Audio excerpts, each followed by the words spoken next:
Depuis 2015, l'Élysée, l'ambassade des États-Unis à Paris ou encore des centrales nucléaires ont été survolées par des drones et pourtant pour des raisons de sécurité, c'est strictement interdit.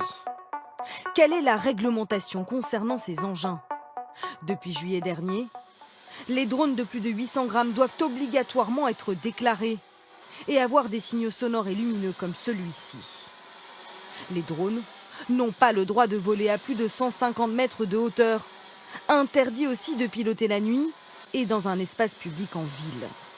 Les sites sensibles sont particulièrement surveillés comme les aéroports, les bases militaires et les centrales nucléaires. Mais les pilotes de drones qui ne respectent pas la loi sont rarement appréhendés, car ces engins sont parfois intraçables. Certains sont pilotés à distance, avec une télécommande, mais d'autres ont des technologies bien plus avancées. Et on va pouvoir décoller. Qui rendent quasi impossible la localisation de leurs propriétaires. Il y a des nouveaux systèmes qui se démocratisent de plus en plus, c'est via la 3G, 4G, où on peut avoir, pareil, de manière embarquée dans le drone, directement une carte SIM qui va recevoir des instructions de points de passage, des coordonnées GPS, et puis on peut avoir un opérateur à l'autre bout du monde qui va contrôler le drone.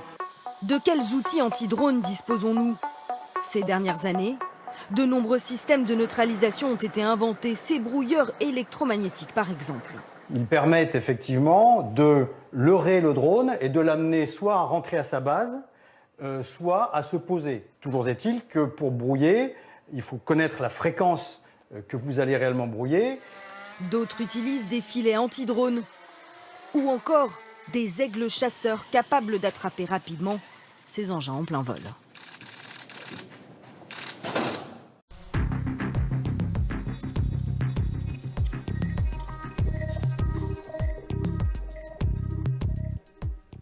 De nombreuses startups mettent au point des systèmes de défense anti-drone.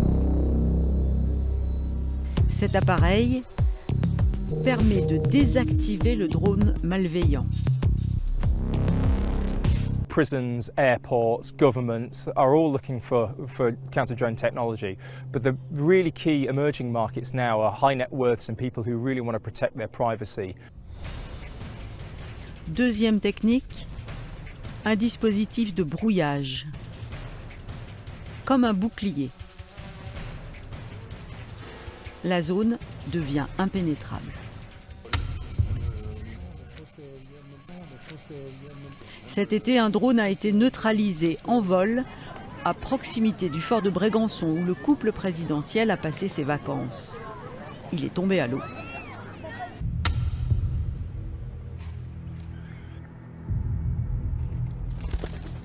La police néerlandaise a testé les aigles anti-drones avant de renoncer devant l'absence de résultats.